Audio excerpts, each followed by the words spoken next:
Bonjour à toutes et tous, pardon pour le retard, petit détail technique de ce matin, mais ça y est, nous y sommes. Bienvenue à ALCA, l'agence du livre, du cinéma et de l'audiovisuel. Vous êtes un professionnel en ligne ou ici, sur place, alors vous êtes au bon endroit. Vous êtes intéressé par la bande dessinée, alors vous y êtes 2 fois plus. 2020, c'est l'année de la bande dessinée, elle a été étendue à 2021 pour les raisons qu'on connaît. Alors que s'est-il passé à ALCA pendant toute cette année 2020 et 2021 ? Un guide BD complet avec les auteurs et les autrices de bande dessinée, les maisons d'édition, les festivals, les librairies en Nouvelle-Aquitaine. Des masterclass de spécialistes et d'éditeurs tels que celle de Thierry Grunstein, Benoît Peters et Jean-Louis Gautet et que vous pouvez revoir en ligne toutes sur nos sites. Des formations, des ateliers, particulièrement en direction des auteurs et des autrices. Pourquoi ? Parce que professionnaliser leur parcours, c'est être aux côtés du premier maillon de la chaîne de la création. Des résidences aussi, un concert dessiné à huis clos professionnels et en ligne. Alors vous le voyez, l'année de la BD en Nouvelle-Aquitaine et ici à ALCA n'a pas été en reste, elle fut bien fournie. Mais ici finalement en Nouvelle-Aquitaine, n'est-ce pas tous les ans l'année de la BD, tant son festival et la création y ont une place de choix. L'intensité des propositions d'ALCA de cette année, nous voudrions les pérenniser sur les années qui viennent, au rythme de ce genre et qui fait battre son cœur. Chaque fois, pour la BD et pour les autres genres, l'équipe d'ALCA œuvre pour l'ensemble de la chaîne, de la création à la diffusion, sous toutes ses formes. Et en privilégiant, comme aujourd'hui, la rencontre, ici, maintenant que c'est possible, entre professionnels, experts et passeurs avec le public. Alors, merci d'être là pour toutes ces missions de passeurs que vous accomplissez et que nous accomplissons avec vous. Et nous, c'est qui ce matin ? Aux manettes d'ALCA, je suis Agnès Demey, directrice du livre à ALCA. Et pour cette demi-journée, c'est Emmanuel Lavoie qui l'a conçue avec nos personnes qui prendront la parole. Et pour la technique et l'organisation, c'est l'équipe de Géraldine Arnoux avec Maëlys Peu-de-Pièce. Alors, merci à eux, merci à vous et merci à Emmanuel Lavoie à qui je passe la parole. Merci Agnès, bonjour à toutes et tous. Je voudrais aussi également remercier notre partenaire, la Cité internationale d'Angoulême, qui organise avec nous cette rencontre et donc en personne Catherine Ferrérol qui sera là pour animer cette rencontre. Alors je ne vous l'apprends pas, le marché de la BD est en pleine expansion et notamment la jeunesse. C'est pourquoi on organise ce matin cette rencontre interprofessionnelle pour vous aider à découvrir toute la vitalité de ce secteur qui est parfois peut-être caché par 3 gros acteurs comme Astérix, Lucky Luke ou Mortel Adèle. Voilà. Donc on a choisi d'organiser cette rencontre sous une forme donc conférence, et ensuite on a la chance d'avoir on a beaucoup d'auteurs et d'autrices de bande dessinée dans cette région, mais on en a particulièrement 2 qui sont dans la bande dessinée jeunesse et notamment les séries qu'on va accueillir. Donc sans plus tarder, je vais présenter donc les intervenants. Donc Catherine Ferrérol, qui est responsable du centre de documentation et recherche et développement de la cité, de la CIBDI à Angoulême, et qui va donc pendant 1 heure vous présenter le secteur, le marché de la bande dessinée jeunesse. Et ensuite, on pourra rencontrer 2 autrices, donc Catherine Ferrier, qui est l'auteur avec Florent Ferrier de la série Hôtel étrange, qui est publiée chez Sarbacane, et donc votre œuvre est l'objet d'une exposition actuellement en cours à Angoulême, et vous êtes donc angoumoisine. Et Lucie Dorbiano sera avec nous aussi, et vous êtes donc autrice avec Laurence Gillot, autrice et illustratrice de la série Les Super chez BD Kids. Voilà, donc merci, vous êtes bordelaise. Donc je te laisse la parole, Catherine. Merci et bonne rencontre à tous. Alors, moi je me tiens ici, c'est bon ? C'est bon. Bonjour à tous, ici et en ligne. Donc Emma, quand on a décidé en fait de consacrer cette journée à la bande dessinée jeunesse, on s'est dit qu'en fait, il y avait un véritable renouveau de la bande dessinée jeunesse en direction des enfants, mais aussi en direction des ados et des pré-ados. Et c'est quelque chose d'assez nouveau, en fait. Je pense qu'on nous aurait posé la question il y a encore quelques années. Je ne suis pas sûre qu'on aurait eu on aurait fait ce même constat. Donc là, en fait, on assiste depuis quelques années à l'impression en fait que la bande dessinée jeunesse se porte plutôt bien, plutôt mieux que précédemment. C'est un secteur où il y a énormément de titres et où les choses bougent quand même pas mal, puisqu'on a au niveau des éditeurs, on a quand même beaucoup de nouvelles collections, de nouvelles thématiques qui sont abordées et donc des questions en fait de société qui sont abordées via la bande dessinée jeunesse. Et donc on s'est dit que ça méritait en fait d'y accorder un peu de temps. Donc je vais vous faire une présentation, un panorama un peu du marché de la bande dessinée. Alors vous aurez quelques chiffres hein, forcément, mais pas tant que ça. Et surtout une présentation des éditeurs et des nouvelles collections de bande dessinée. On vous a distribué normalement une bibliographie que les personnes qui sont en ligne pourront télécharger. Donc c'est une bibliographie sélective. Il n'est pas question de mettre dans cette bibliographie tous les titres jeunesse parus récemment. Il y en a beaucoup trop. Hein. Mais par contre, c'est une bibliographie des ouvrages qui ont été repérés en fait, par les équipes de la Cité. Donc voilà. Donc on a essayé en fait de faire un déroulé que vous pouvez retrouver dans la bibliographie. Donc normalement vous pouvez suivre. Voilà. Et ensuite, donc on aura un panorama des éditeurs, aussi des thématiques qui sont abordées par le biais de la bande dessinée jeunesse. Et ensuite, nous aurons une rencontre donc avec Catherine Ferrier et Lucie Durbiano. Je pense qu'il y aura un temps de questions. Je peux m'asseoir ? C'est bien. Voilà, donc il y aura un temps de questions. Donc si vous avez des questions, eh ben, n'hésitez pas à les poser. Je pense qu'il y a un chat. Voilà. Et puis dans la salle aussi. Voilà. Donc quelques chiffres. 2020, c'est une année record de vente de bande dessinée. Est-ce que c'est lié au confinement ? Est-ce que c'est lié au fait que les gens n'avaient rien d'autre à faire que de lire de la bande dessinée ? Ou à l'année de la bande dessinée, puisque la bande dessinée a été à l'honneur partout en France. Je pense plutôt que c'est une tendance générale, en fait, une augmentation progressive de la bande dessinée. En 2020, c'est 5100 titres qui sont parus, donc 4000 nouveautés. Là, on est vraiment sur les chiffres globaux en fait, de publication bande dessinée. C'est 53 millions d'albums vendus. C'est quasiment 9 millions de plus que l'année précédente, puisqu'on était à 44 millions en 2017-2018. Et c'est un chiffre d'affaires de 591 millions d'euros. Donc c'est quand même énorme par rapport à la production. La bande dessinée, c'est 9,1% des ventes de livres, tous genres confondus. Donc c'est vraiment un courant très important. Ça prouve en fait l'appétence des lecteurs pour la bande dessinée et donc l'importance que peut requérir ce marché pour les éditeurs. On va s'attarder un peu plus sur la bande dessinée jeunesse, qui a une forme éblouissante. C'est 16% des achats de bande dessinée. C'est une bande dessinée vendue sur 4. Donc c'est vraiment très important. Alors on a bien sûr une différence de chiffres entre les ventes en grande surface, qui sont quand même très importantes, surtout sur de la bande dessinée humour et de l'achat un peu impulsif. Les meilleures ventes, si on prend les chiffres hors manga, donc ce sont, alors c'est un peu sans surprise, hein, les légendaires, Mortel Adèle et les Sisters.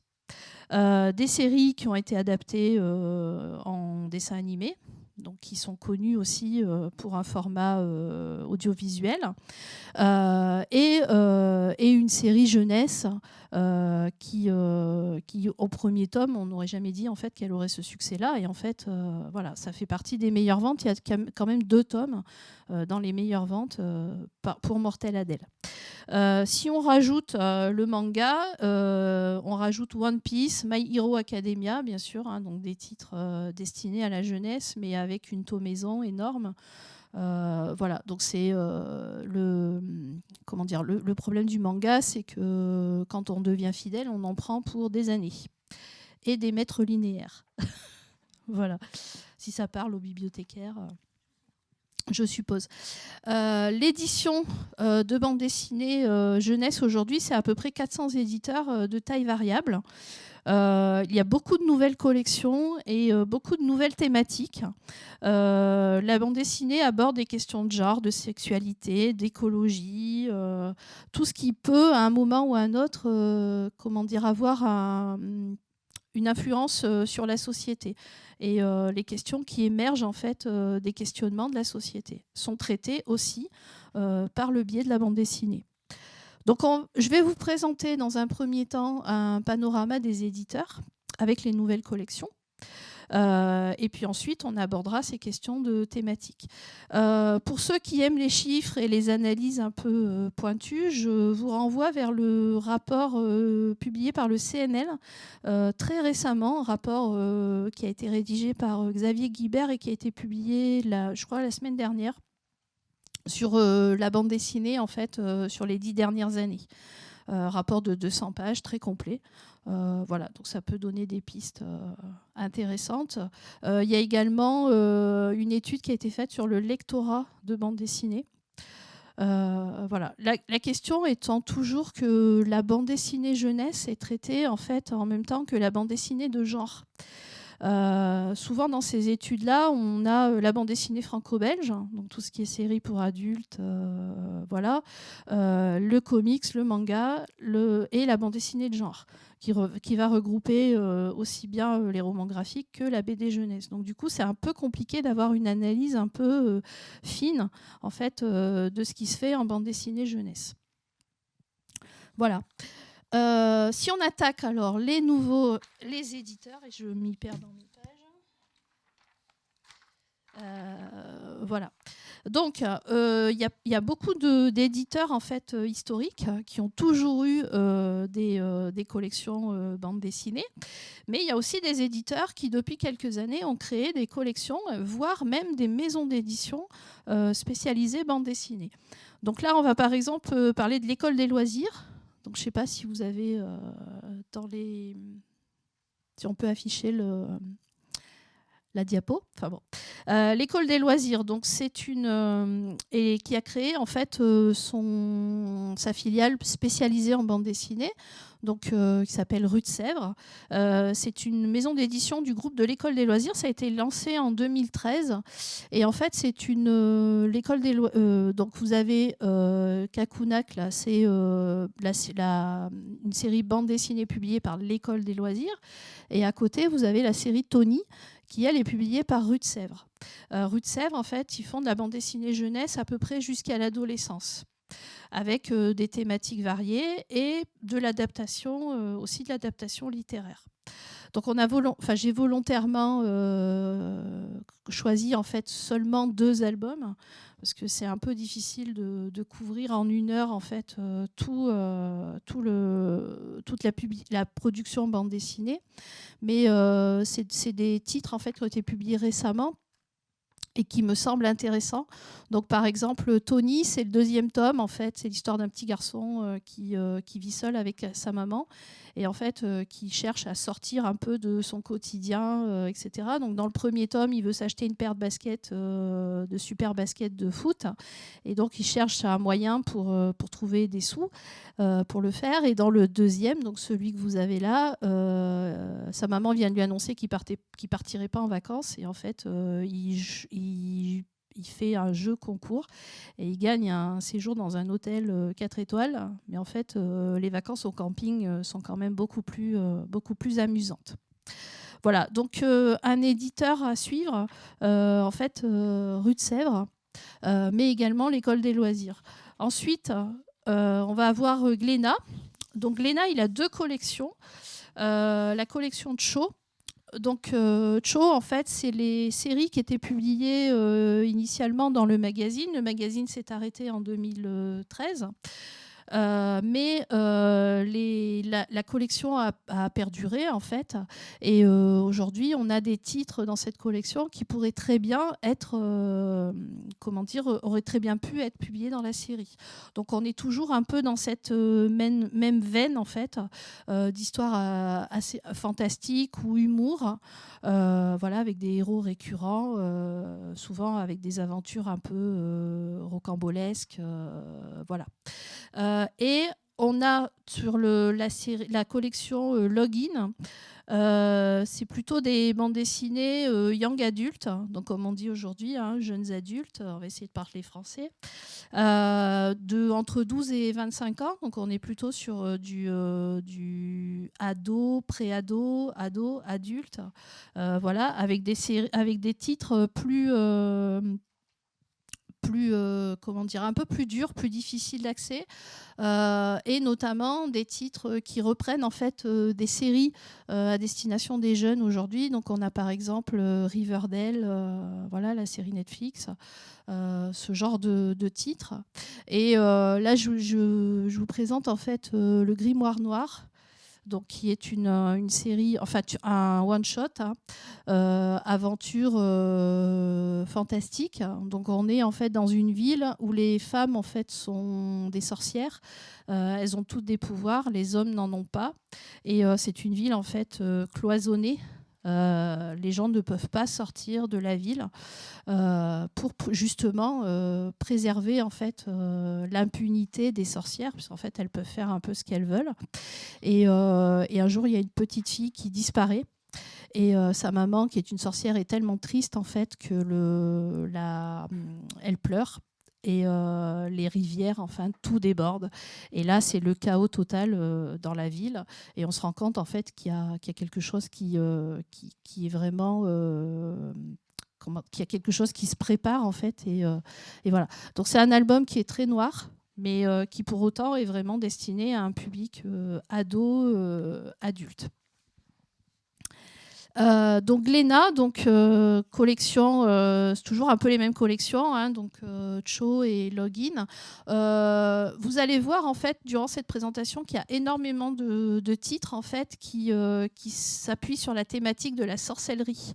On a de plus en plus de sorcières, de mini-sorcières, de gens avec des pouvoirs, etc. Est-ce que ça tient en fait à Harry Potter ?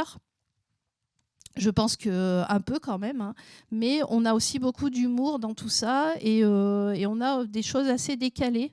On est vraiment sur la sorcellerie, mais dans un univers comment dire, actuel, urbain. Voilà. Donc c'est assez rigolo, parce que pour les enfants en fait, qui aiment tout ce qui est histoire de sorciers, il y a vraiment une grande variété en fait, d'approches. Voilà. Ensuite, les éditions Dupuis. Alors Dupuis, ils n'ont pas forcément de collection identifiée, mais par contre, ils ont investi des nouveaux formats, avec des formats, des bandes dessinées de couverture souple, qui rappellent un peu les formats BD Kids. Alors est-ce que c'est volontaire, puisque ça rentre en fait dans les bibliothèques, c'est plus petit, c'est peut-être plus maniable, ça a moins un aspect comment dire, collection que la bande dessinée, le cartonné, le 48cc, hein, cartonné couleur, voilà. Voilà, il y a des titres plutôt intéressants. Alors toujours avec des pouvoirs. Donc on a Animal Jack. Donc Animal Jack, c'est l'histoire d'un petit garçon qui a le pouvoir de se transformer en animal et de parler aux animaux. Et donc il va essayer de sauver en fait les animaux dans tout un tas d'aventures. Donc là, on est, je crois, au 4e tome. Celui-là, c'est le 4e. Donc on a à la fois la thématique un peu de cette sorcellerie et la thématique de l'écologie. Ça, c'est hyper important. L'écologie, c'est vraiment un thème récurrent qui revient régulièrement. C'est pareil dans les Rainbow Girls. Rainbow Girl, pareil, c'est un format petit. Et c'est l'histoire de jeunes filles donc, qui ont des pouvoirs qu'elles acquièrent par une modification chimique en fait, de leur ADN. Et voilà. Et donc, on est sur un premier tome et d'une série qui s'annonce plutôt prometteuse, qui devrait être plutôt sympa. Et puis après, il y a les Magic 7, Magic 7. Je sais pas, je pense que ça sonne un peu mieux en anglais, mais bon. Voilà, donc là, Magic 7, c'est un format classique, hein, 48 cc. Mais bon, on voit que les éditions Dupuis, elles cherchent un peu à évoluer et à rejoindre ce qui marche bien aujourd'hui, avec ce qui se fait, les éditions Bayard, Slalom, etc. Mais on va y revenir. Ensuite, justement, BD Kids. Donc BD Kids, c'est un regroupement de Bayard et de Milan. En fait, je l'ai rajouté après, donc c'est pour ça qu'il n'y a pas d'image, mais bon, je vais vous en parler quand même. C'est un rapprochement de Bayard et de Milan pour la publication de bandes dessinées. Donc ils ont à peu près aujourd'hui 150 titres, avec des titres entre guillemets historiques. Donc par exemple, Tom Tom et Nana, Ariol, Anatole la Tuile, des choses qu'on connaît vraiment, enfin plutôt bien, et des séries en fait qui émergent, qu'on n'a pas forcément vues, qui viennent d'arriver avec beaucoup de nouveautés très régulièrement. Et ensuite, ils ont la série aussi Mini Kids, qui a été créée en 2016 avec des albums pour les tout petits à partir de 3 ans. Et donc oui, je disais, il y a à peu près 50 nouveautés par an, excusez-moi. Ensuite, on a les éditions Bang.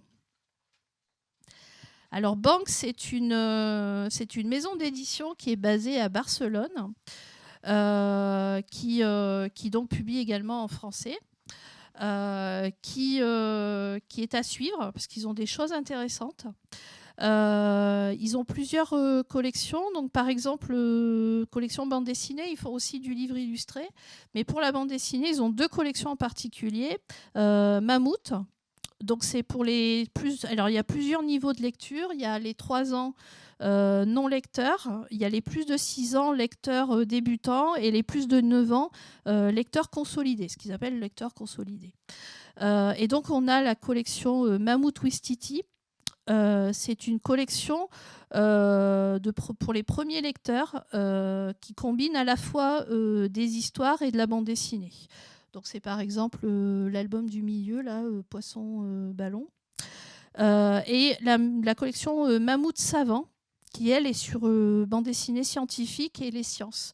Donc là, on a par exemple une biographie de Gallois. Voilà, il y en a d'autres comme ça.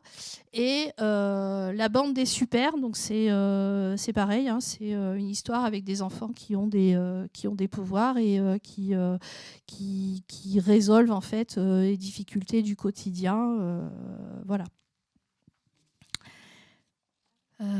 Ensuite, La Gouttière. Bon, La Gouttière, c'est une maison d'édition que tout le monde connaît bien. C'est la structure éditoriale de l'association On a marché sur la bulle, qui organise le festival de bande dessinée d'Amiens. C'est l'éditeur d'Anouki, d'Enola et des Animaux extraordinaires, donc des séries qu'on connaît bien pour qui s'intéresse à la bande dessinée jeunesse et puis qui travaille en bibliothèque. Voilà, et donc là, deux titres en fait sortis récemment. Les bonhommes de pluie. Donc les bonhommes de pluie, c'est l'histoire d'une jeune fille en fait qui est en vacances avec son oncle et sa tante et son petit cousin au bord de la mer, et en fait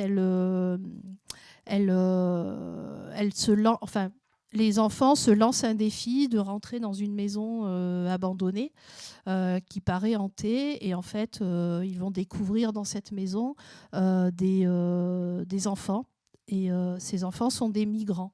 Donc en fait, on aborde ici aussi la question de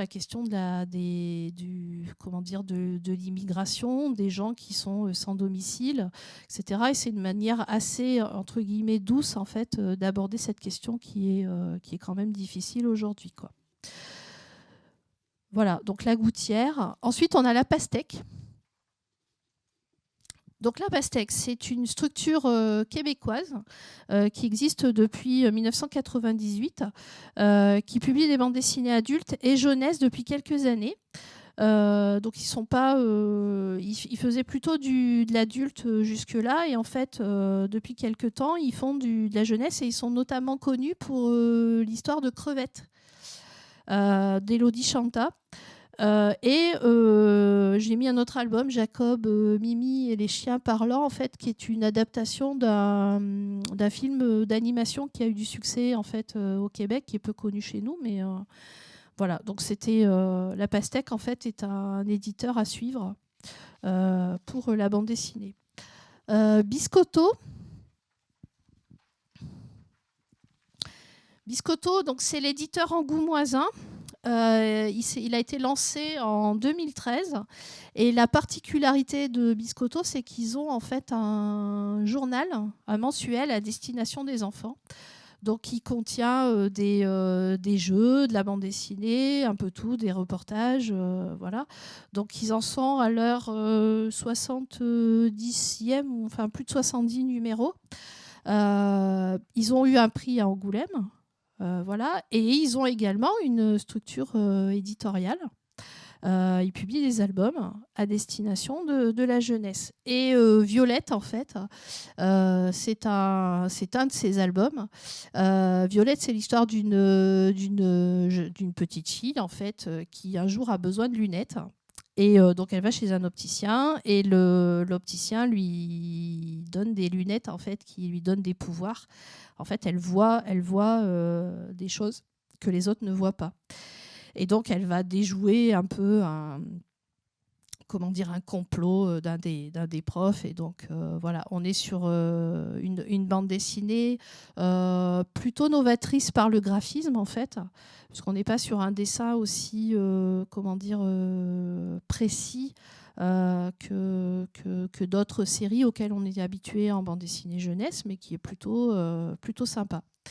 Enfin, moi je l'ai lu, j'ai ri, donc voilà. Mais je suis très bon public, donc voilà. Ensuite, les humanoïdes associés.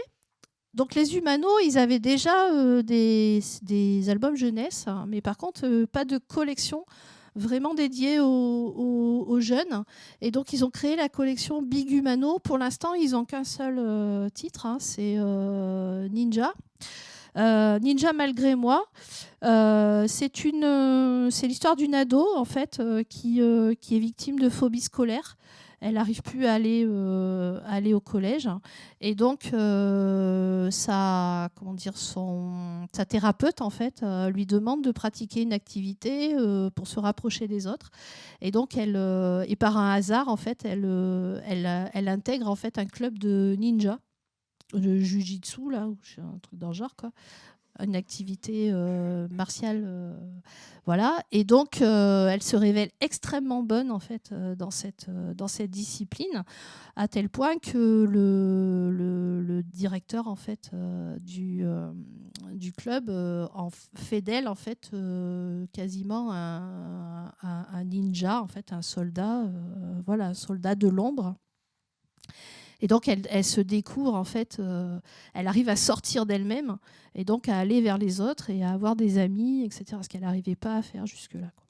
Donc là, on est vraiment aussi dans les thématiques de la scolarité, du mal-être adolescent, tout ce qui peut, à un moment, être un sujet sensible pour les jeunes.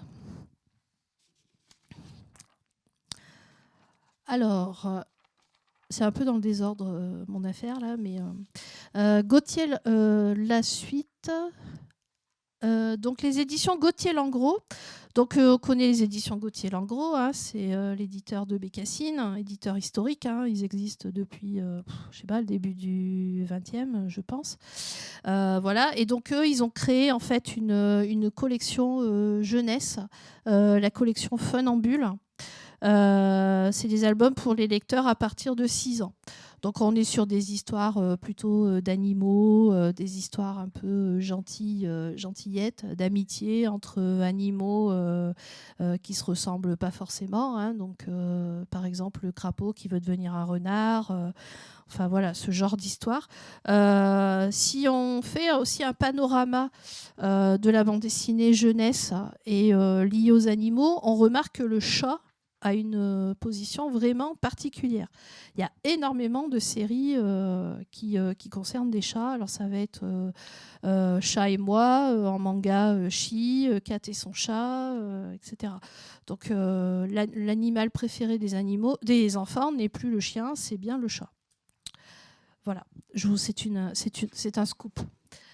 Voilà, on retrouve énormément de choses de titres faits avec des chats, des titres avec aussi voilà, des chevaux également, et puis des bestioles un peu bizarres qu'on ne s'attendrait pas forcément à trouver en fait dans l'univers classique des enfants, puisque souvent les petits héros ont des animaux familiers, mais qui sont un peu bizarres, quoi.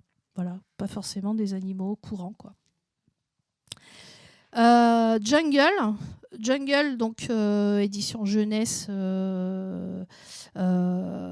classique en fait, a créé en fait une collection pépites qui sont essentiellement composées d'adaptations de romans jeunesse ou de classiques de la littérature. Donc là, par exemple, et alors c'est pas fait exprès du tout, mais c'est 2 adaptations de romans de Mourleva. Mais ils ont aussi fait des adaptations classiques, donc par exemple Victor Hugo. L'Enfant Océan. L'Enfant Océan, c'est un album c'est un petit garçon en fait qui vit avec une ribambelle de frères. Je crois qu'ils sont 6 ou 7 frères, tous des jumeaux. Et lui, il est arrivé, il est tout seul. Et en fait, il est très intelligent, cet enfant, et il veut vivre une aventure, il veut se démarquer de ses frères. Et il vit dans une famille un peu dysfonctionnelle, en fait, où le père décide de tout, la mère est assez acariâtre, en fait. Bon, ça se passe pas très bien. Et un soir, il entend son père dire « Je vais tous les tuer ». Et en fait, il le prend pour eux, pour lui et ses frères. Et il est persuadé qu'ils vont tous finir leur jour le lendemain. Et donc, il décide de partir en pleine nuit et ils fuguent tous. Voilà. Et donc c'est l'aventure un peu de cette fratrie, voilà, avec des flashbacks où on revient en arrière, où on comprend en fait la façon dont fonctionne cette famille. Donc on remarque aussi, il y a pas mal de titres en fait sur ces questions-là de violence familiale, d'inceste aussi. Alors on en parlait tout à l'heure avec Catherine dans le train. En fait, il y a pas mal de titres en fait, qui sont édités par des éditeurs jeunesse. Et donc, en librairie, on va considérer que c'est de la bande dessinée jeunesse. Il faut faire attention, parce qu'il y a certains titres, effectivement, c'est des éditeurs jeunesse, mais ça n'est pas de la bande dessinée jeunesse. Il y a des thématiques qui sont abordées, qui sont parfois difficiles. Et il faut vraiment prendre des pincettes et lire en fait les albums avant de les mettre voilà, à disposition des enfants. On voit, il y a quand même des titres un peu durs. Oui.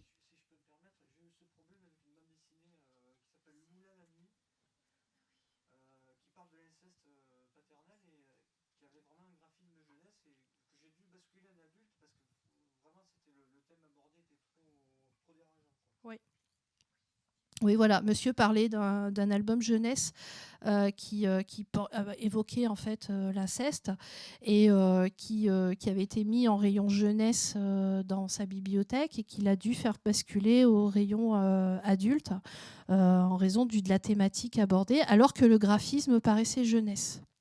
Donc voilà, donc on aborde ces questions-là de manière parfois douce, mais des fois beaucoup moins, quoi.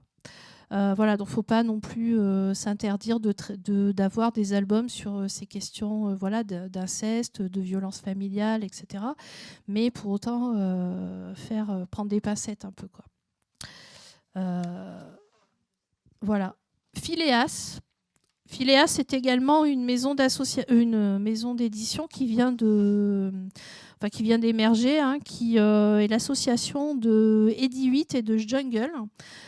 C'est une maison d'édition qui va être dédiée à la publication de bandes dessinées et de romans graphiques de genre. Alors, qu'est-ce qu'on appelle le roman graphique de genre ? C'est un peu une appellation fourre-tout dans laquelle on va mettre tout ce qui est pas forcément fantastique, SF, aventure, western, etc., mais qui va plutôt traiter effectivement des questions de société, des questions de relations humaines, etc., les adaptations littéraires et tout ça. Donc là, on est sur un bouquin qui s'appelle Autobiographie d'une courgette. Je pense que c'est largement inspiré du film d'animation Ma vie de courgette, parce que c'est quasiment la même histoire. Mais bon, c'est une nouvelle approche. Ça peut être intéressant si on veut aborder la question justement des enfants orphelins, voilà, et des enfants accueillis dans des centres sociaux. Voilà. Les éditions Slalom. Slalom qui sont en fait une nouvelle maison d'édition avec une collection qui s'appelle Touchous. Touchous, c'est des histoires courtes en petit format, souple, pour les lecteurs à partir de 7 ans. Et en fait, on est sur des histoires voilà, de famille. Donc là, j'ai mis par exemple Mona Bigoudi. Mona Bigoudi, c'est l'histoire d'une petite fille qui vit dans une famille de monstres, sauf qu'elle, elle ressemble à une petite fille normale, et en fait, elle ne devient un monstre que quand elle se met en colère. Et donc là, on est toujours dans ces histoires de magie, de sorcellerie, etc. Mais il lui arrive des aventures très, très amusantes. Et c'est plutôt bien fait pour les enfants, oui, à partir de 7 ans, même un peu plus tôt, s'ils sont accompagnés. C'est quand même un peu de texte, mais c'est plutôt pas mal, quoi. Dans cette collection-là, il y a quand même des choses intéressantes. Donc il faut surveiller. Ils ont plusieurs titres. Ils ont notamment La famille au poil. Et puis il y a un autre titre, mais le nom m'échappe là. Ça va me revenir. Voilà. Ensuite, Ozu. Donc Ozu, c'est une maison d'édition que tout le monde connaît, hein, enfin les bibliothécaires connaissent, et qui a créé une collection de bandes dessinées pour les 7-10 ans. C'est tout récent, hein, puisque les 2 titres datent de 2021. Donc les 7-10 ans, c'est des histoires humour et fantaisie, et les plus de 10 ans, ça va être plutôt aventure, comédie et fantastique. Donc on est sur des titres, par exemple Elia et sa tribu et Migali. Elia et sa tribu, donc ça se passe en fait à la préhistoire. C'est une petite fille qui vit avec sa famille, et en fait ses parents décident de se sédentariser, de quitter un peu la tribu, de s'installer, et donc ils découvrent des animaux, ils découvrent la domestication, etc. Mais tout ça traité de manière très humoristique et pour les enfants, et je trouve que c'est une approche sympathique en fait de la question de l'évolution, voilà. Et Migali, donc là c'est de l'humour pur, hein, puisque c'est une petite fille en fait qui va à l'école, et la particularité qu'elle a, c'est qu'elle vit dans un monde de monstres en fait, et elle a 6 bras, et voilà, et donc elle en profite pour faire plein de bêtises, et elle veut s'intégrer en fait à l'école, et donc voilà, tout est bon pour se faire remarquer en faisant des farces en fait à ses camarades. Donc on est vraiment vraiment sur de l'humour humour pur. Voilà. Macaca. Macaca, donc c'était la collection, la BD dont tu es le petit héros. En fait, c'est la déclinaison pour enfants du concept de bande dessinée, la BD dont tu es le héros.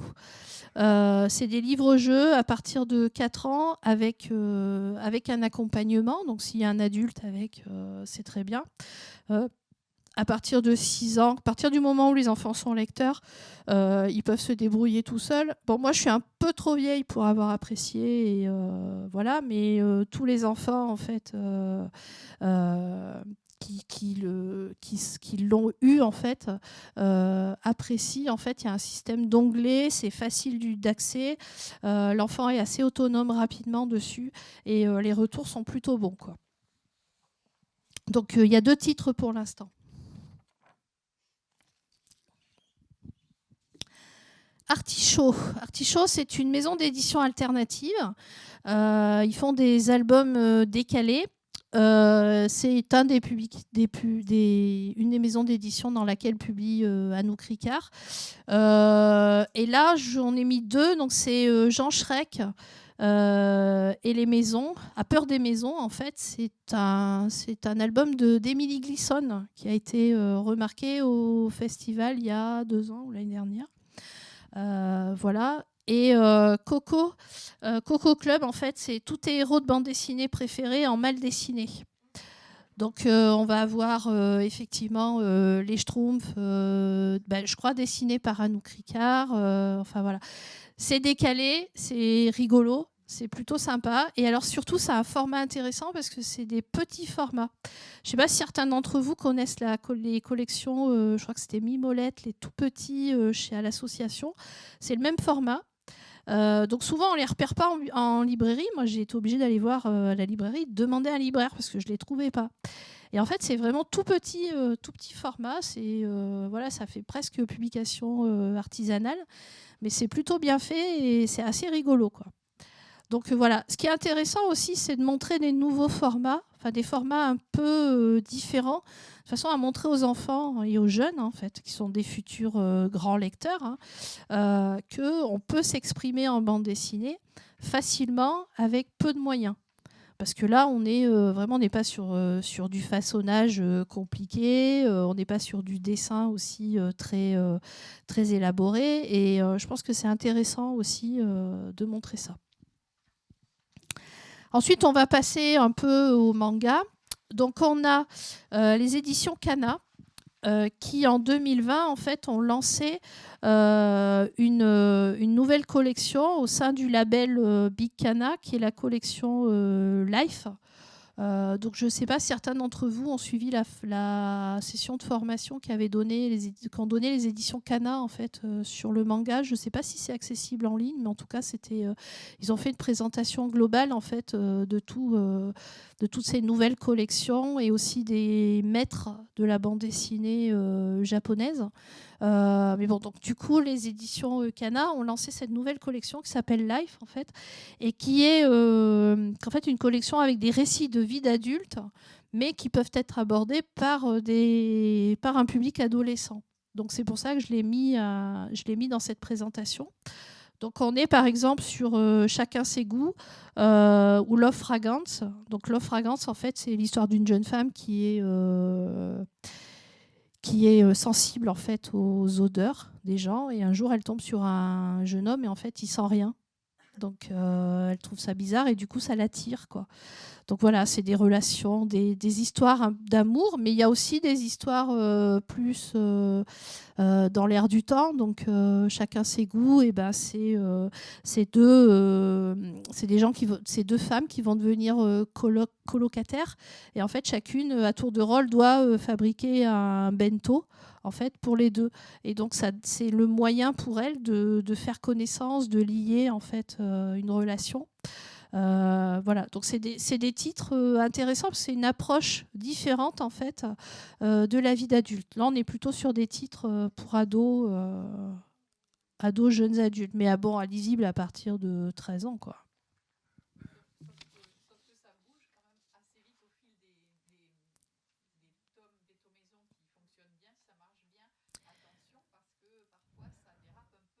D'accord.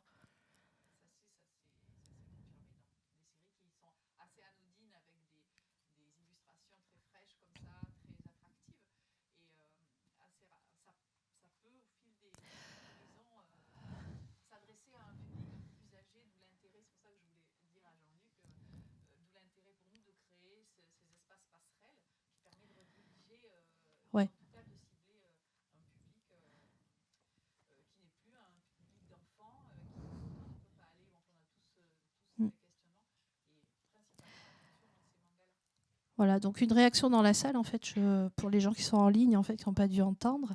Donc il y a une réaction par rapport à la collection Life chez Cana en disant que ça a évolué assez rapidement et que effectivement des histoires qui au départ pouvaient être un peu gentillettes évoluent vers quelque chose d'un peu plus difficile ou d'adulte, et que du coup il fallait vraiment faire attention à ça, et que l'intérêt qu'il pouvait y avoir en fait en bibliothèque, c'est justement de créer des collections un peu passerelles qui permettent en fait de faire la liaison entre la bande dessinée jeunesse et une bande dessinée plus pour adultes.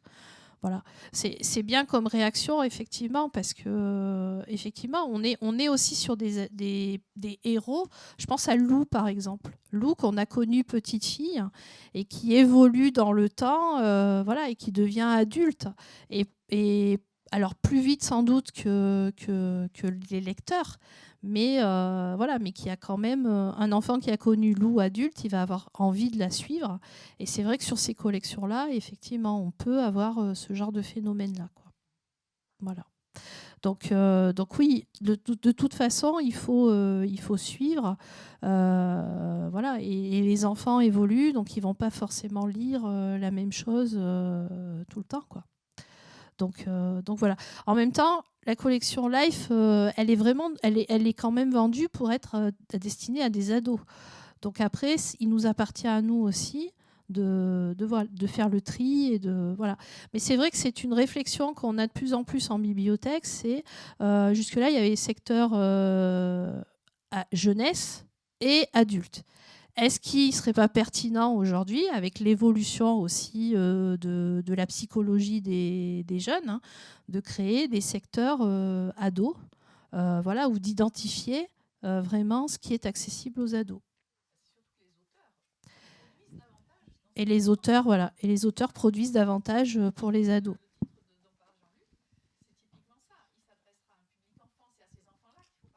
Oui. C'est à ces enfants-là qu'il faut parler de l'inceste pour le choix d'ouvrage que tu as fait. Si c'est pas eux qui les lisent, ça n'a pas atteint sa cible. Sauf qu'effectivement, des parents pourraient se choquer, ou même la lecture même de cet ouvrage-là peut paraître brutale, alors que c'est la réalité. Mais si on le verse dans le secteur adulte, on manque la cible et on ne parle pas de la même chose. On se trompe du public. D'où l'intérêt d'avoir ce segment qui fait le lien entre les deux univers et qui satisfait la production des auteurs et des éditeurs et qui trouve sa cible. Mais c'est vrai, il faut lire les ouvrages, oui, c'est sûr. Dominique, pour l'anecdote, c'est une maman qui m'a interpellé. Attendez, il faut que vous preniez le micro, monsieur. Ouais, merci. Pour répondre à Dominique, par rapport à cette bande dessinée, Lula la nuit, qui parle de l'inceste, qui justement me paraissait très adaptée parce qu'elle est très sobre en fait, elle est pas du tout, il n'y a pas de scène choquante. Donc ça me paraissait super pour parler de ça à une ado en fait, ou une enfant. Malheureusement, j'ai une maman qui m'a interpellé, et donc sous la pression, j'étais obligé de basculer. Mais comme dit Dominique, c'est nul parce que ça sert plus à rien en fait.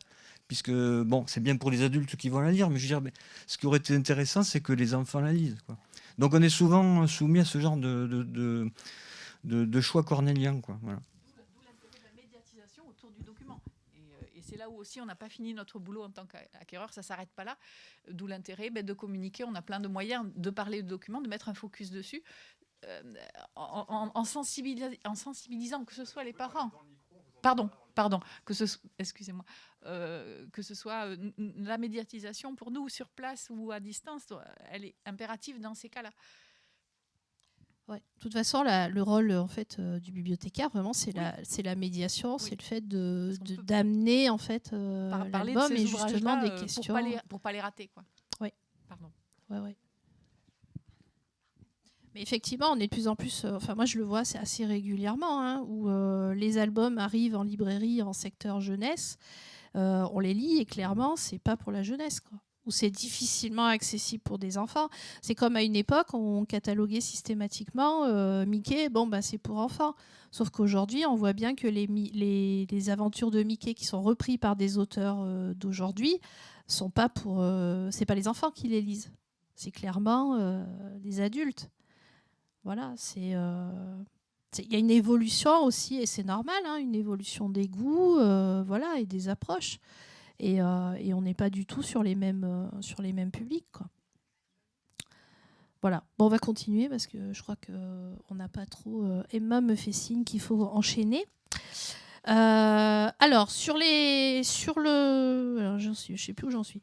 On a le même problème avec les comics, en fait. En bibliothèque, nous, on le voit, hein, on a de plus en plus d'enfants qui empruntent en fait, des séries de comics. Pas forcément des choses pour adultes, pour enfants. Donc du coup, les éditions Urban ont créé en fait 2 séries. Donc Urban Kids, qui est en fait l'univers des héros d'ici pour enfants, et Urban Lynx, qui là sera plus d'un des romans graphiques inspirés en fait des comics d'ici pour les adolescents. Donc on a par exemple l'histoire Victor et Nora. Moi j'ai beaucoup aimé cette histoire. En fait, c'est une histoire d'amour entre une jeune fille qui doit mourir, qui est atteinte d'une maladie qui la condamne, et d'un jeune geek en fait, un peu asocial, et en fait ils vont tomber amoureux l'un de l'autre, et voilà, donc c'est un peu une histoire à la love story, mais façon comics, graphisme comics.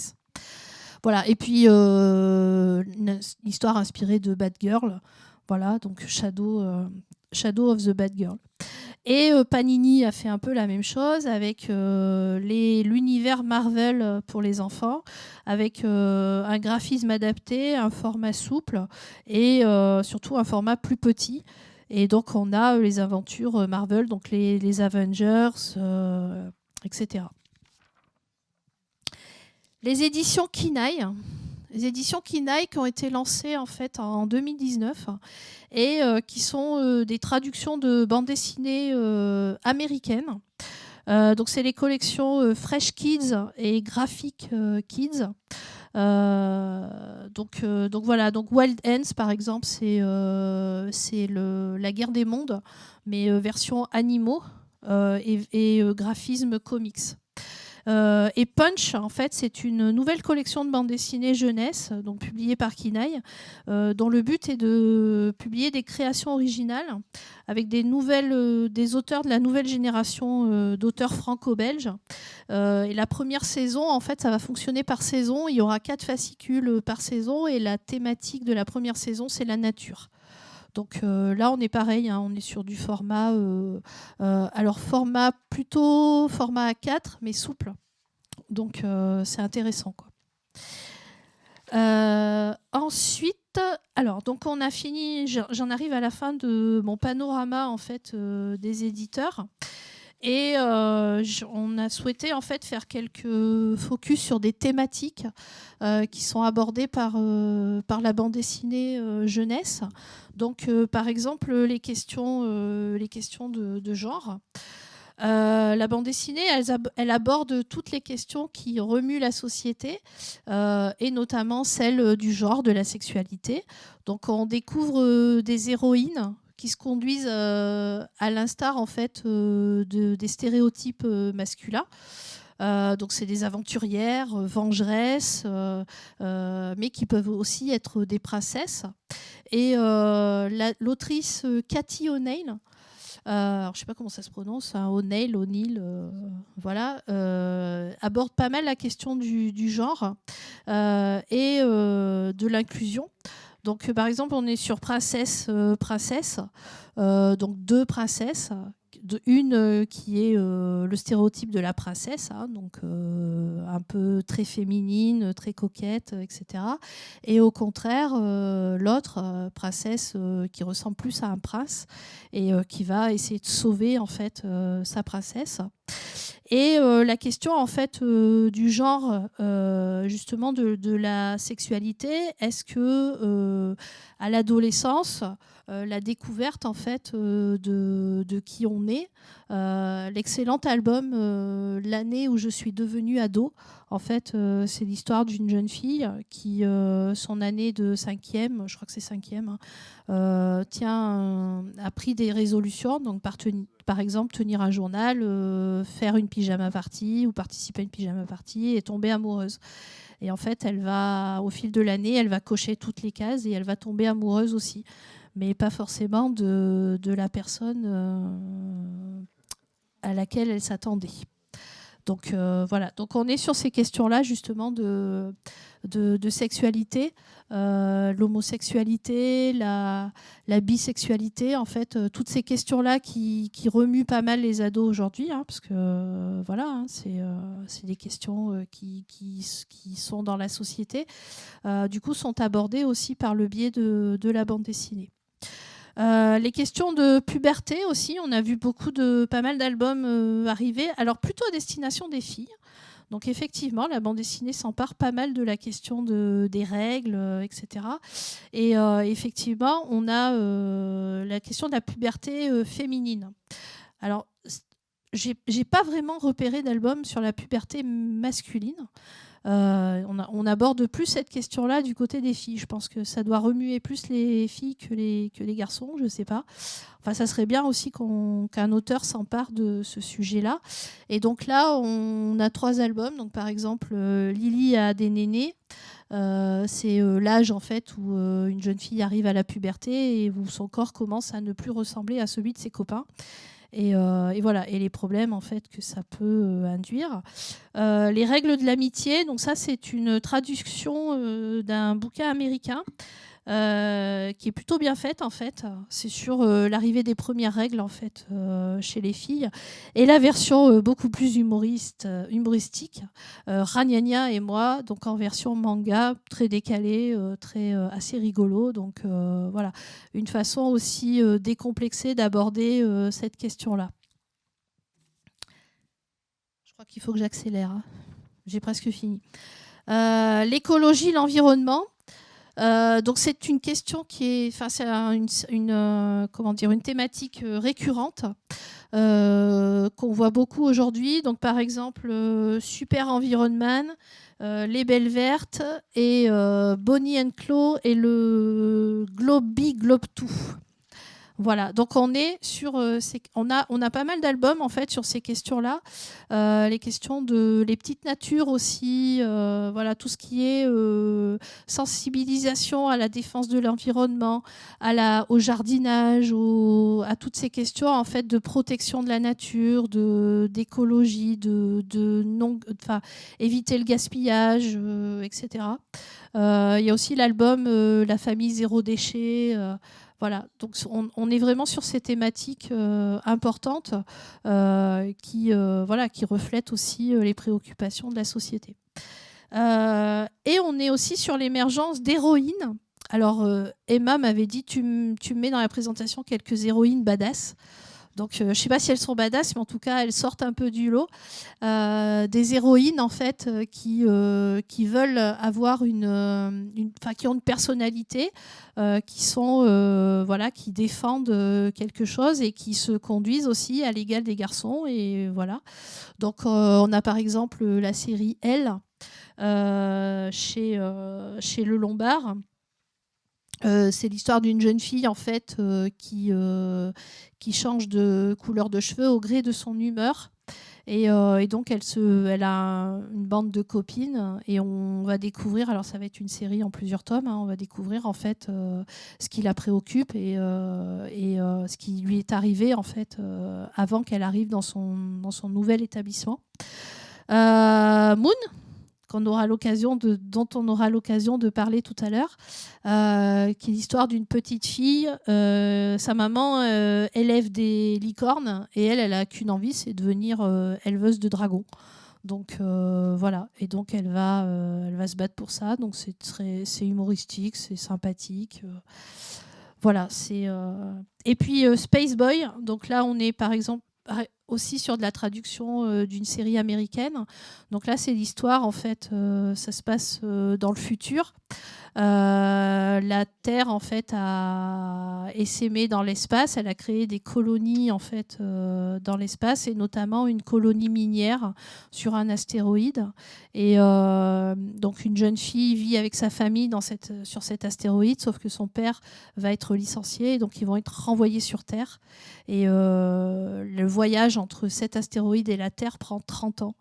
Et donc elle va être cryogénisée, endormie en fait, pendant 30 ans. Et donc elle arrive sur Terre à l'âge de 14 ans à peu près, alors qu'elle en a 44 si elle était restée. Donc voilà. Et donc elle doit se faire en fait à la modernité, etc. et à l'évolution.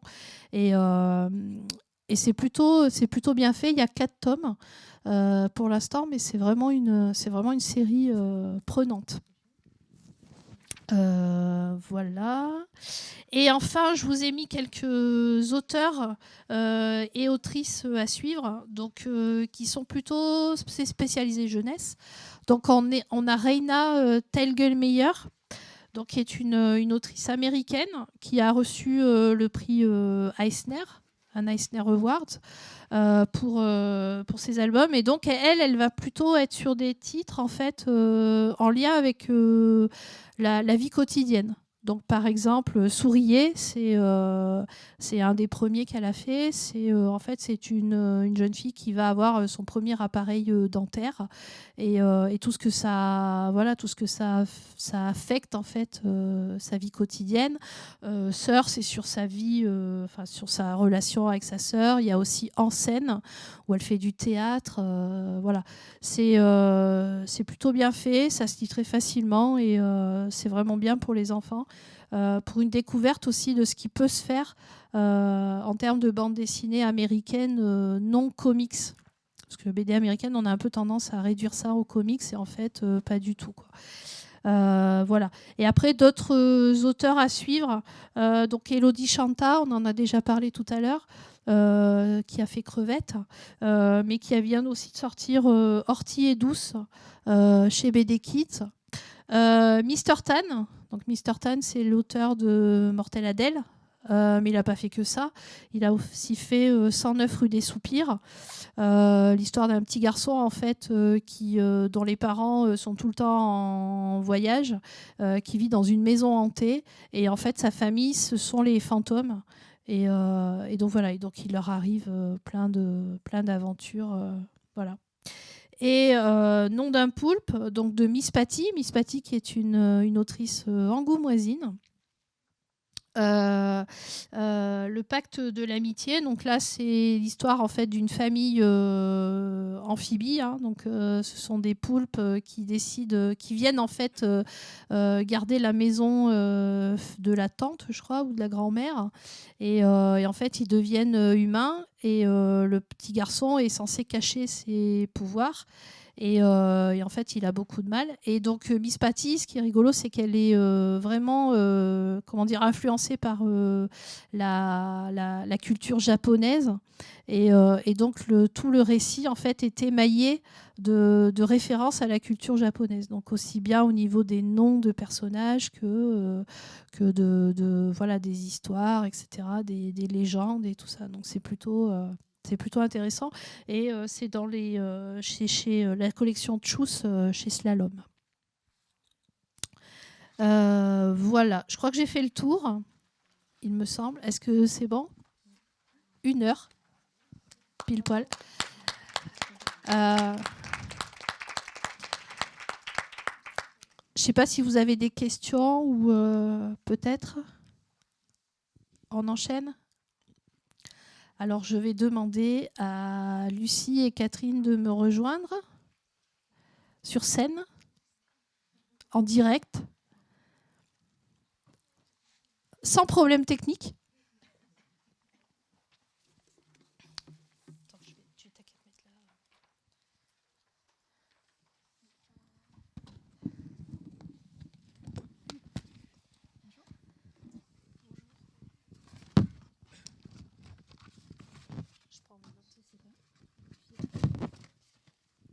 sais pas s'il est allumé. Il marche.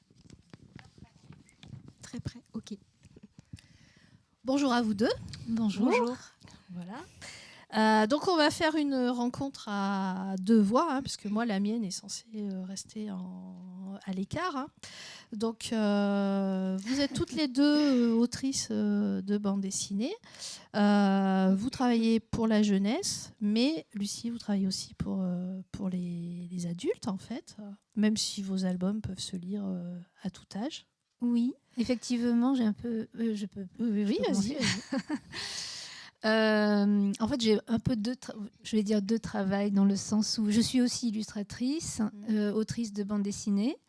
Et c'est vrai que pour mes albums vraiment jeunesse, ça marche bien le micro, ouais. Oui. En jeunesse, je travaille avec des scénaristes en fait. Et quand je fais des albums toute seule, c'est-à-dire que j'écris l'histoire, je dessine, je fais tout, quoi. Là, ça s'adresse plutôt à des ados, voire des adultes. Ouais. Donc on va peut-être reprendre du début. Est-ce que vous pourriez toutes les deux peut-être un peu vous présenter rapidement, qu'on ait un peu votre parcours et surtout que vous nous expliquiez comment vous en êtes arrivé à la bande dessinée et plus particulièrement à la bande dessinée jeunesse, puisque c'est un peu le sujet qui nous intéresse aujourd'hui. Je vous propose, Catherine, commencer. Oui. Alors, moi, je suis illustratrice depuis plus de 20 ans, illustratrice jeunesse. Alors, j'ai toujours travaillé dans l'édition jeunesse, avec quelques parenthèses dans l'animation, dans le stylisme aussi. Et puis, je suis venue à la bande dessinée il y a seulement une dizaine d'années, avec l'envie de créer un projet autour de la première lecture, en fait, du début de lecture. Et j'avais vraiment envie de changer de mode de narration. Et j'ai toujours beaucoup lu de bande dessinée. J'aime la bande dessinée. Je trouve que c'est un moyen formidable pour lire et pour raconter des histoires. Et c'est comme ça que j'ai commencé à faire de la bande dessinée, tout en continuant, comme Lucille, à faire de l'illustration à côté. Voilà, c'est mon travail, en fait. Et vous travaillez en illustration pour la presse, pour les romans, pour les albums Voilà, je travaille de illustration de romans, sur des commandes aussi. C'est vraiment illustration de romans, illustration de bande dessinée. Voilà. Donc, et pour la presse. Ouais. D'accord. Lucie, pareil. Oui, moi j'ai le même métier. Voilà, je crois qu'on fait le même métier et c'est assez varié. Oui, c'est ça. Ben, j'ai commencé plutôt par l'illustration. Et puis la bande dessinée, en fait, c'est venu un peu naturellement pour moi. C'est très lié. Raconter des histoires en dessin, ça peut. Effectivement, l'illustration, on se met au service de nos textes, et la bande dessinée, on raconte nos histoires en dessin, quoi, avec des petits personnages qui s'animent. Mais oui, c'est très proche. Et puis après, ça devient un métier parce que on gagne notre vie avec, et donc on a des projets. De commandes en fait, voilà, et d'autres projets de création totale, où là on a envie vraiment de faire nos histoires, et voilà, c'est ça. Oui, c'est ça. Donc Lucie, vous avez commencé par illustrer en fait Lulu Grenadine, qui était scénarisée par Laurence Gillot, oui. Et ensuite vous avez travaillé avec elle sur la série Les Super Super, oui. Ça, oui, qui a un peu évolué parce que ça fait un petit moment. Je sais plus, j'arrive pas à compter le nombre des années, mais ça fait longtemps que ça a commencé. 2011, d'accord. Ouais, c'est facile, alors 10 ans, quoi. Effectivement, au départ, c'était un mariage arrangé par l'éditeur Nathan avec Lulu Grenadine. Donc, on m'a proposé de travailler avec Laurence Gillot. Et puis, en fait, on s'est super bien entendus. On est devenus amis.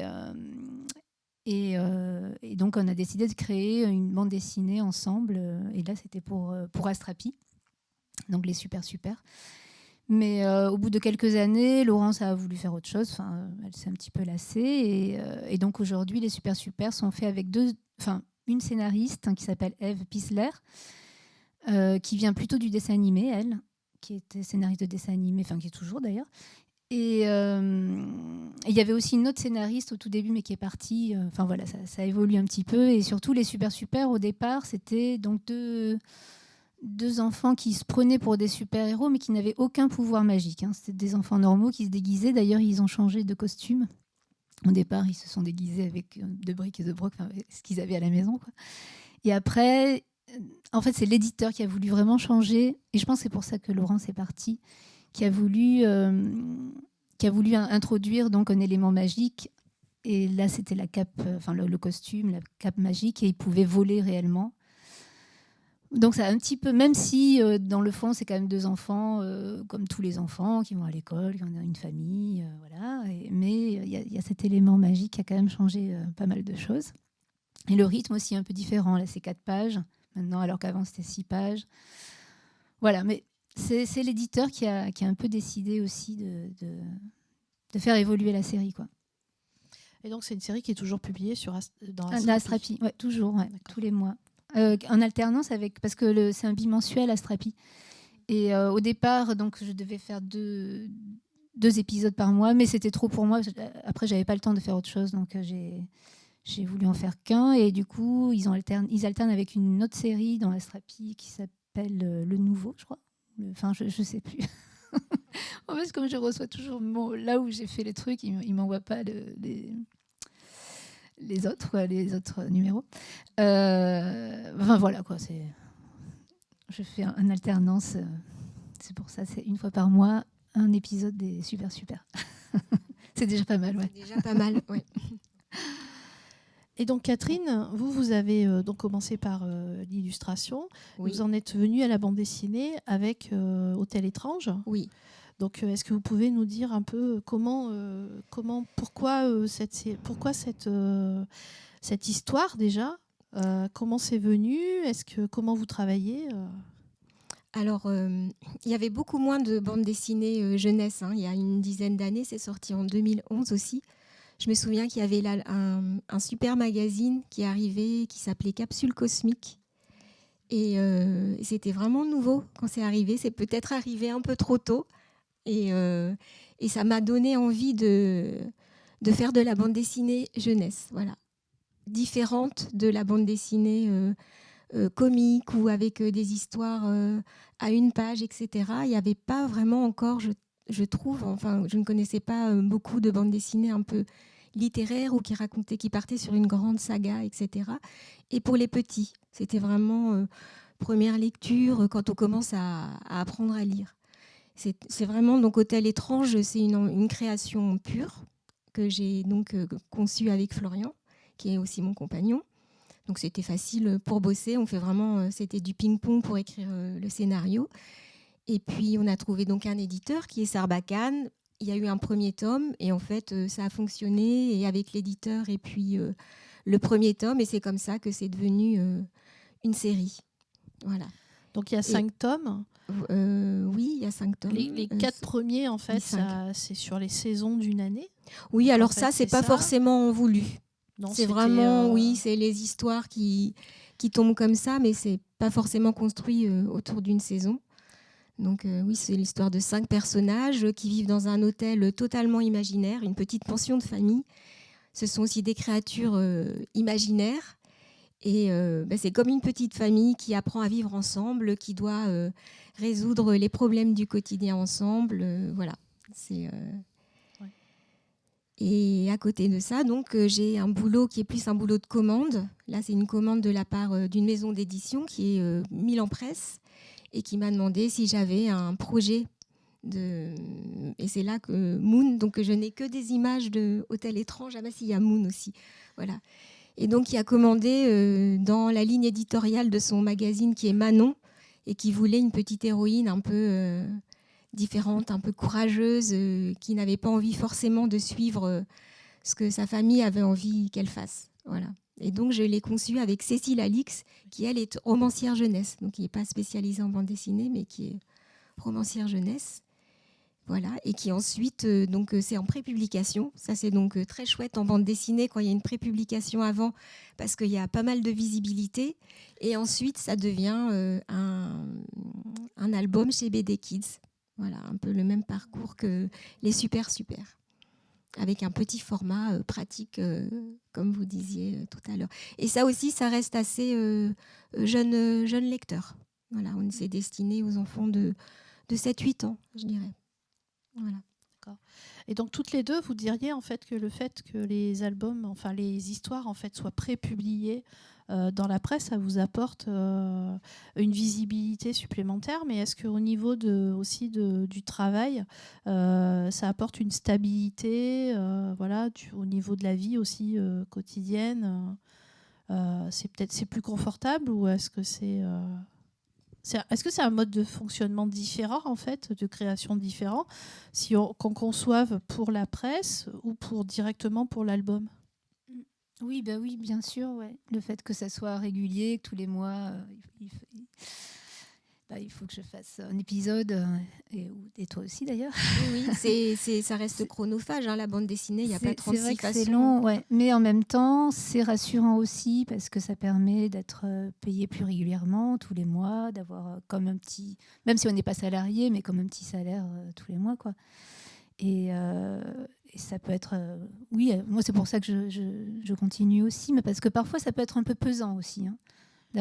Comme la bande dessinée, c'est très long. Voilà. Ça reste un métier, hein. C'est un métier artistique, c'est un métier de créateur, mais voilà, il faut, en plus, bon, comme Lucille, toutes les deux, on fait ça depuis longtemps et on veut en vivre et continuer à en vivre. Donc c'est vrai que c'est rassurant d'avoir quelqu'un qui vous commande comme ça régulièrement un travail, et c'est ce qui se passe avec la prépublication. Ça revient un peu au mode de fonctionnement qu'il y avait quelques années au début avec les Schtroumpfs, avec Tintin, avec Spirou. C'est comme ça que fonctionnaient les auteurs de bande dessinée. Ils étaient d'ailleurs pigistes, ils avaient un statut de journaliste. Donc on peut dire qu'il y a deux façons de travailler. Lucille et moi, nous avons les deux parce qu'on est à la fois autrice, créatrice de projets plus personnels. Et puis il y a le travail de commande dans la presse, effectivement en prépublication. Et donc vous travaillez toutes les deux avec des scénaristes en fait. Comment est-ce que ça se passe en fait la collaboration? Est-ce que par exemple Catherine, bon, je suppose qu'avec Florian vous discutez ensemble, mais du coup avec Cécile Alix, est-ce que vous concevez l'histoire ensemble ou est-ce que comme certains duos en fait scénariste dessinateur travaillent, le scénariste livre en fait une histoire prédécoupée et le dessinateur en fait ne fait que dessiner. Et pareil, même question pour Lucie, est-ce que vous apportez aussi votre patte au scénario, en fait, à l'histoire? Je commence. Non, moi, avec Cécile, on a vraiment apporté l'histoire ensemble.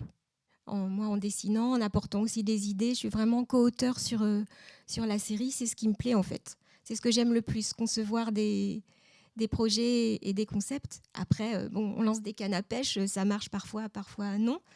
Et puis, pour Hôtel Étrange, c'est le même fonctionnement. On travaille ensemble, il faut trouver l'idée, on écrit l'histoire, c'est des échanges de ping-pong. Après, il y en a un qui rédige, et puis ce qui reste vraiment ma partie, après, dans les deux cas, c'est le dessin. Découpage, dessin, voilà. Très bien. Lucie ? Oui, moi c'est un peu différent avec les Super, puisque ça a changé déjà de scénariste. Donc mon travail, c'est le dessin. Il y a le travail des scénaristes, donc elle m'envoie... après, ça passe toujours par Astrapi, enfin par la direction d'Astrapi. Donc je travaille avec un des directeurs artistiques d'Astrapi qui lui fait le lien. Et voilà, après, j'ai le scénario et puis ma partie dessin. Et c'est vrai que la partie dessin, finalement, c'est pas que du dessin. Et même si il y a un prédécoupage, je pense qu'il n'y a que le dessinateur, j'ai l'impression, qui peut vraiment faire un bon découpage. Parce que le dessin, c'est une autre façon d'écrire, en fait. Et du coup, il y a plein de choses qui peuvent changer par rapport à ce que le scénariste avait en tête, puisque lui ne dessine pas. Donc c'est vraiment comme une écriture. Oui. Et voilà, donc je peux dire que je fais aussi le découpage et le dessin. Mais par contre, l'histoire vraiment, même si je change quelquefois des choses parce que ça ne fonctionne pas, mais sinon c'est vraiment le scénariste qui fait l'histoire, quoi. Voilà. Et vous allez jusqu'à la couleur, ou est-ce que la couleur est traitée par quelqu'un d'autre, un peu dans les techniques, voilà, la cuisine, mais c'est intéressant aussi. Vous dessinez uniquement en noir et blanc ou est-ce qu'il y a un coloriste qui intervient ensuite ou est-ce que vous faites tout jusqu'à la mise en couleur? Alors pour mon travail avec BD Kids, il y a une coloriste qui s'appelle Clémence Sapin, qui travaille beaucoup, Oui, ben bon, oui, c'est voilà, ma coloriste qui travaille aussi. pour beaucoup d'éditeurs, ah Ouais. ben voilà, qui est Ouais. aussi la coloriste. Voilà, c'est un peu pour une histoire de temps aussi, parce que la bande dessinée, c'est chronophage et ça prend énormément de temps. Hein. On est assis à sa table 8-9 heures par jour, c'est là qu'on dit que c'est un vrai métier. En revanche, pour l'autre Hôtel étrange, mon autre série, là, je fais la couleur. J'adore ça en plus, faire la couleur, donc je me réserve cette partie. C'est une BD très colorée, hein. La couleur est vraiment importante. Oui. Quoi. Ah bah, c'est pareil hein, pour les super donc qui passent tous les mois dans Astrapi. Forcément, c'est un boulot. Enfin, il faut être toujours pas au top, mais efficace. Et donc, l'éditeur, c'est l'éditeur qui paie aussi un coloriste. Et enfin, c'est vraiment un travail d'équipe en fait. Et quand je fais mes BD plus personnels, j'aime bien faire la couleur aussi.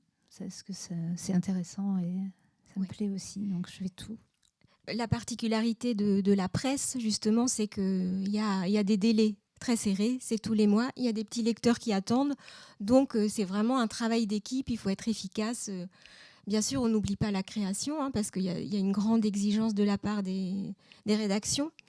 Mais c'est vrai que, voilà, quand on peut... c'est plus simple pour nous aussi de travailler en équipe et puis voilà, de déléguer certaines parties. La bande dessinée, c'est souvent un travail d'équipe parce qu'il y a aussi un lettreur. Voilà. Donc, il y a beaucoup de monde. On n'imagine pas à quel point il y a du monde sur un album de bande dessinée.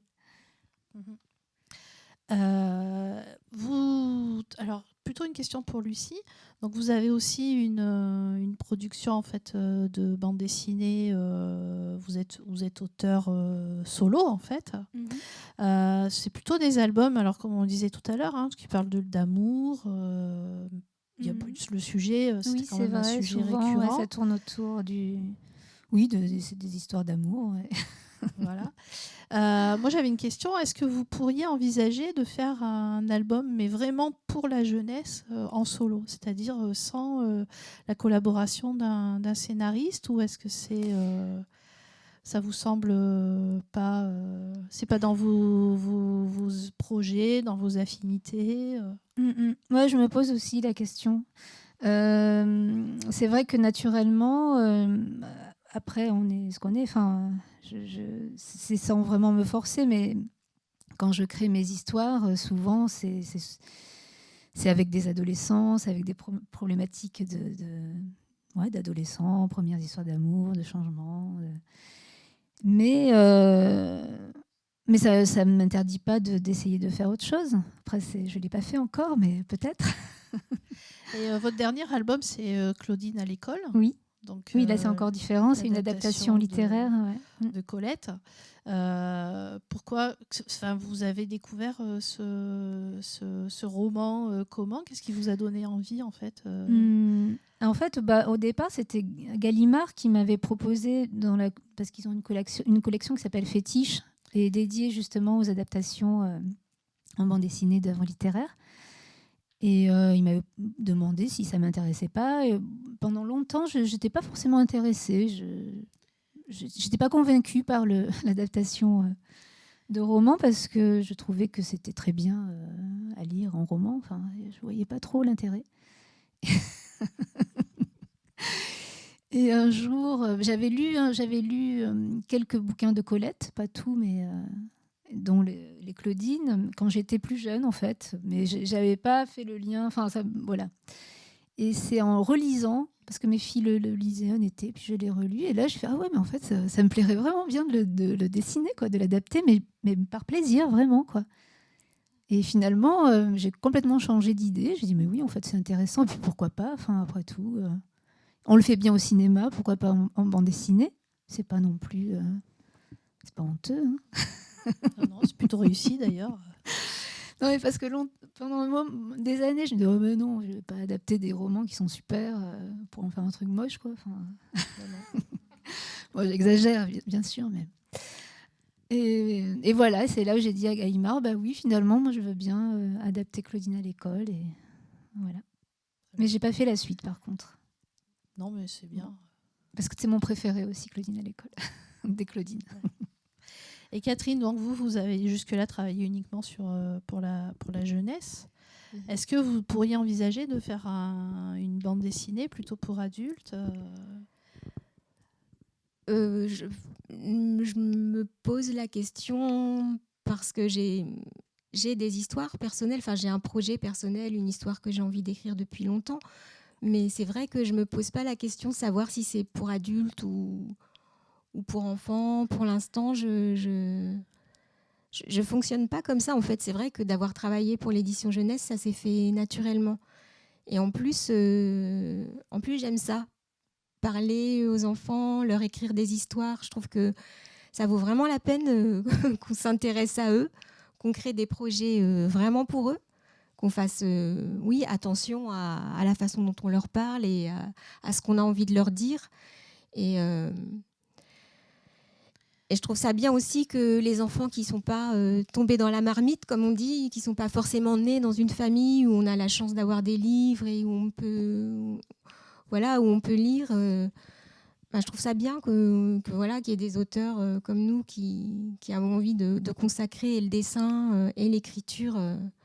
Et pour ça, la bande dessinée, c'est vraiment un outil merveilleux, quoi. C'est vraiment un levier vers la lecture qui aide plein d'enfants, quoi. Voilà. Donc, voilà. Est-ce que vous regardez un peu, vous vous tenez au courant de ce qui se publie actuellement, ou vous êtes des lectrices veilleuses un peu qui regardent ce qui se fait en bande dessinée, en roman jeunesse aussi Vous tenez au courant de tout ça, ou est-ce que... Tu veux commencer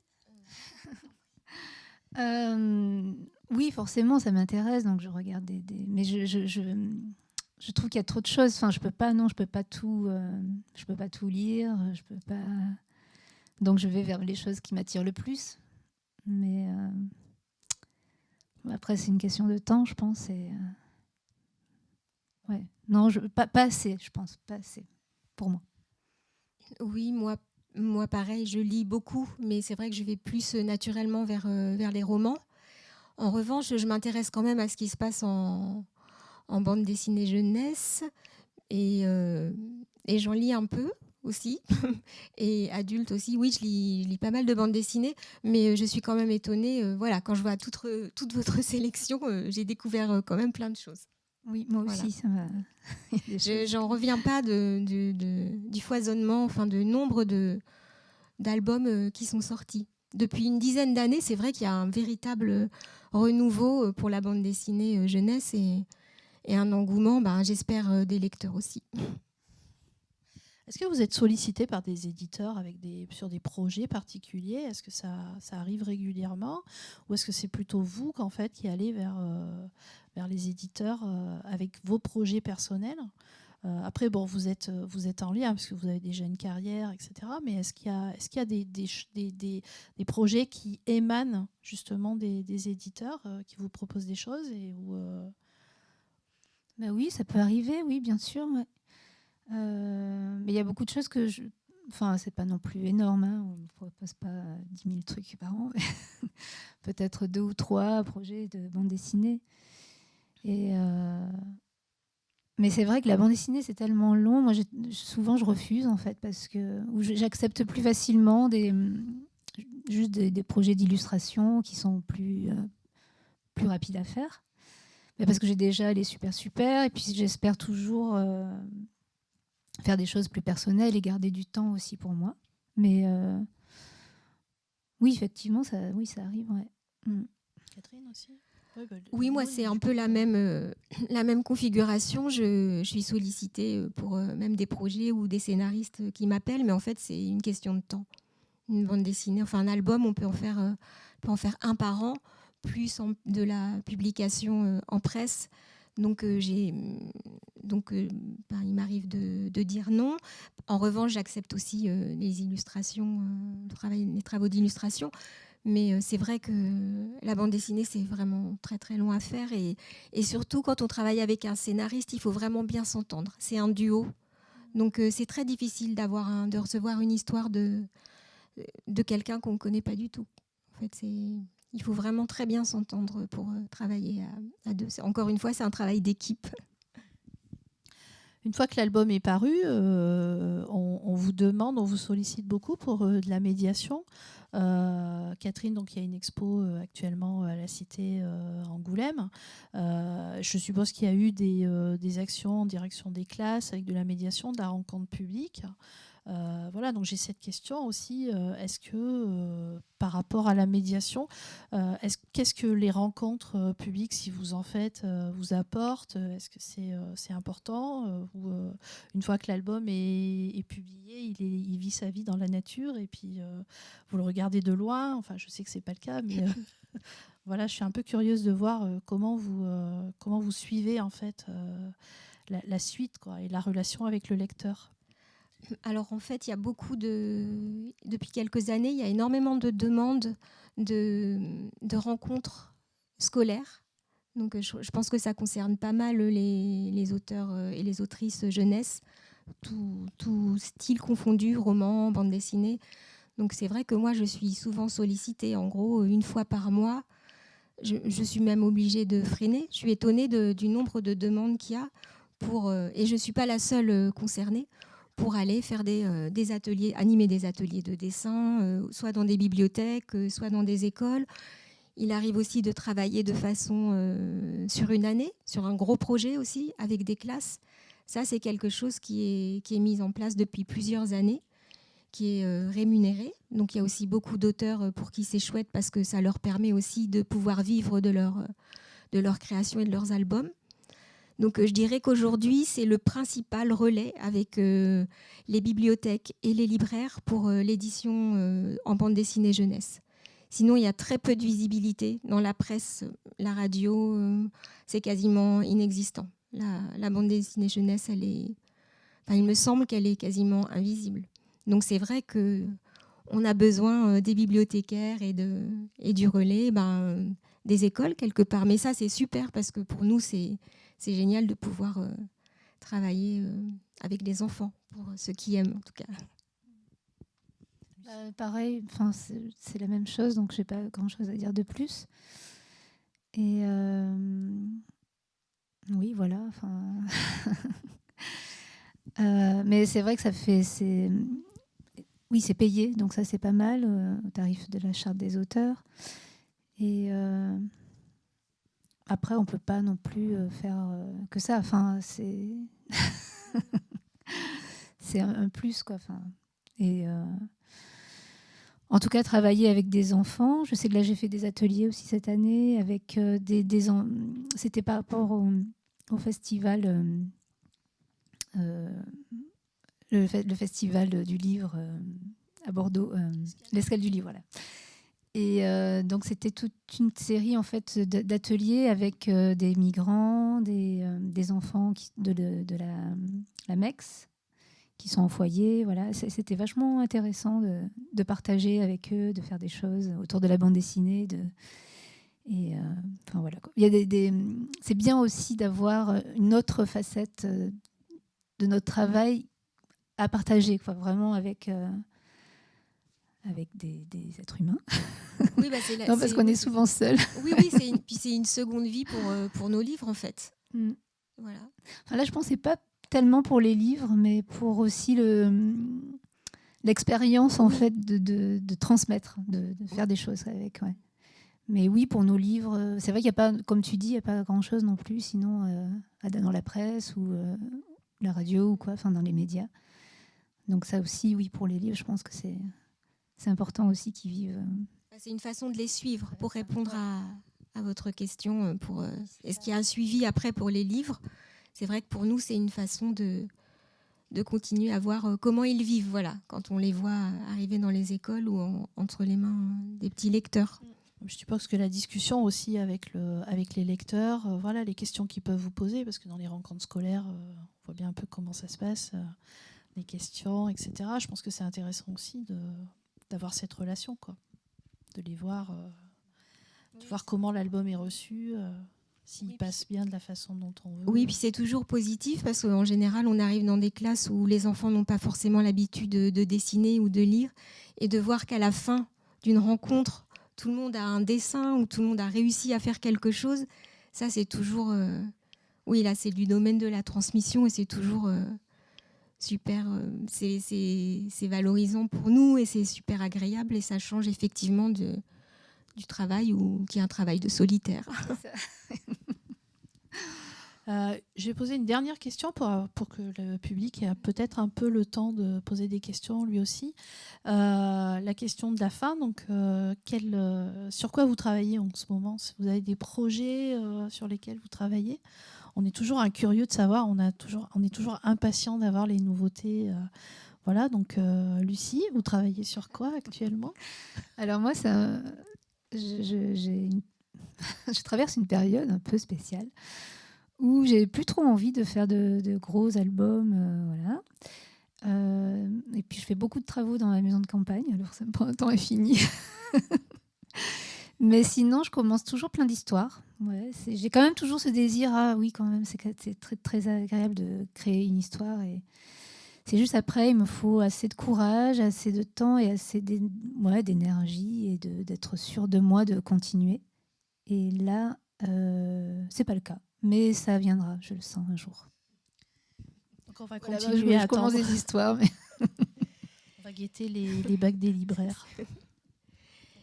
Et moi, je viens de terminer une série d'illustrations pour le roman que j'ai coécrit avec Florian Ferrier, qui est une commande de notre éditeur Sarbacane et qui voulait un roman Hôtel étrange, qui tourne autour d'un des personnages d'Hôtel étrange, qui est Kaki, le petit personnage violet.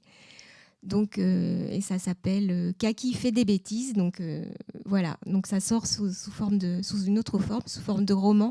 Moi aussi, j'avais envie de d'alterner bande dessinée et illustration. Et je travaille aussi sur le projet audiovisuel de Hôtel étrange, puisque ça a été acheté par un producteur. Donc ça prend du temps. Voilà. Voilà les projets du moment. D'accord, donc Hôtel étrange va être adapté en cinéma d'animation. Alors, ça n'est que le début. C'est voilà, première étape, on va dire. Après, c'est très long pour le voir arriver un jour sur les écrans. Voilà. Ouais. Il n'y a pas de projet d'adaptation des Super Non. Pas, non. Bah non. Non, ça vous tenterait pas Ah bah après, c'est souvent, comme tu dis, un producteur qui est intéressé ou... Ouais. Et juste une dernière question là, qui vient de me traverser l'esprit. Est-ce que vos albums ont été traduits et sont diffusés à l'étranger, Catherine? Alors, Hôtel étrange, oui, ça a été traduit en polonais, en chinois et aux États-Unis, pour l'instant. Voilà. Bien. Et Lucie? Alors, je sais que j'ai quelques albums qui ont été traduits. Mais ça reste plus en Europe. Enfin, c'était en Espagne, je crois, Italie, et en Finlande aussi. Et voilà, je crois. C'est les Super Non, c'est pas les Super Claudine. Super. Alors, il y avait Le Rouge vous va si bien, ça c'était en Finlande. Après, je sais plus exactement, mais c'est plus mes albums personnels qui ont été traduits dans quelques pays européens, en fait. Voilà. Ouais. D'accord. Est-ce qu'il y a des questions dans la salle? Allez-y, c'est le moment.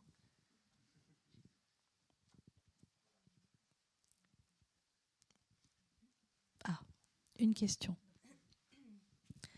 Bonjour. C'était pour savoir s'il y aurait d'autres BD d'Hôtel étrange. Alors, pas pour le moment. C'est en pause, puisque pour l'instant, on a basculé sur un support roman jeune lecteur.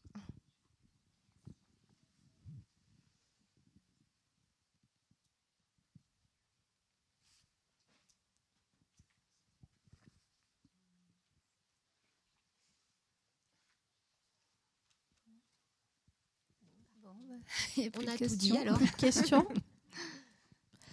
Bon, il nous reste à vous remercier toutes les deux. Merci à vous. Et puis Merci. à vous souhaiter une bonne journée. Et puis merci pour tout. Merci. Merci beaucoup.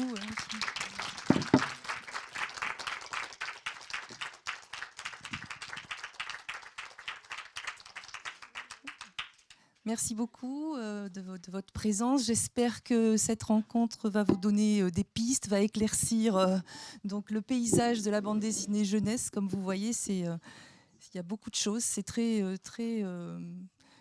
touffu en fait. Il y a également, on a vu d'ailleurs des éditeurs de la région présenter Bliss Comics, Aquileos, Biscotto bien sûr, mais il y a aussi les Aventuriers de l'Étrange, qui est une maison d'édition de bande dessinée jeunesse qui se trouve à Saintes. Donc voilà, si vous êtes curieux, dans les documents qu'on vous a remis, elle est présentée. Et puis on continue les rencontres donc interprofessionnelles au FIBD, peut-être certains d'entre vous y ont participé. Et cette année, c'est le 27 janvier. Et la thématique, je vous le donne en mille, c'est le manga, le mangwa, voilà, puisque vous avez dû remarquer qu'il y avait une demande de plus en plus importante. Le marché BD est vraiment drainé à plus de 56% par le manga. Et je sais que c'est compliqué.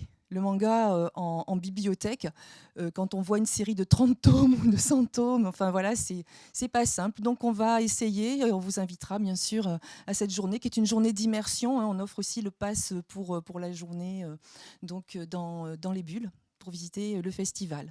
Voilà, un des prochains rendez-vous. Après, il y a également une journée qui sera consacrée à la bande dessinée numérique, à Angoulême également, et puis d'autres masterclass à venir. Tenez-vous au courant sur le site. Voilà. Merci beaucoup à Catherine et Lucie d'être présentes parmi nous et de nous avoir offert cette belle rencontre. Merci beaucoup.